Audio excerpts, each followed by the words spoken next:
9 associazioni di consumatori e clienti da oggi faranno fronte comune, riunite in una consulta, quella dei cittadini danneggiati da Veneto Banca e Popolare di Vicenza.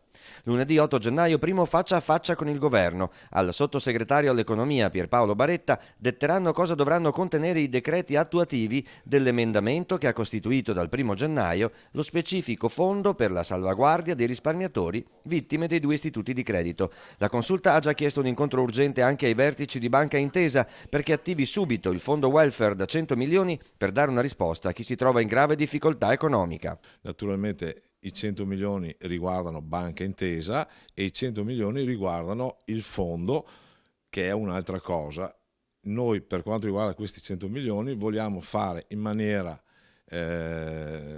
più presto possibile che questi soldi vengano assorbiti dai risparmiatori il prima possibile, anche perché finiti questi soldi il fondo deve essere ricaricato dai conti dormienti. Conti che in tutta Italia pare ammontino a 15 miliardi di euro in gestione allo Stato e che potrebbero diventare davvero utili in questa circostanza.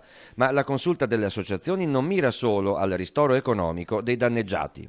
Quello che noi puntiamo a fare è mettere nero su bianco le responsabilità degli organi di vigilanza, delle società di revisione, ma anche chiaramente degli amministratori e di coloro che hanno contribuito a creare questo grande disastro che purtroppo sta flagellando il territorio del Veneto e del Friuli Venezia Giulia. La consulta nei prossimi giorni incontrerà i risparmiatori, l'11 gennaio in municipio a Loria, il 19 a Vicenza e il 20 all'Auditorium di Montebelluna. Quello con il governo si preannuncia un lungo e non facile lavoro. La difficoltà sarà di discernere tra chi è un risparmiatore tradito, quindi ingannato dai falsi dati di bilancio, ingannato dai falsi requisiti del titolo, ingannato sulla sicurezza del titolo, quelli che sono stati riempiti in maniera al 100% dei loro risparmi investiti. Questi io sono tranquillo, al di là dell'entità della somma saranno risarciti tutti.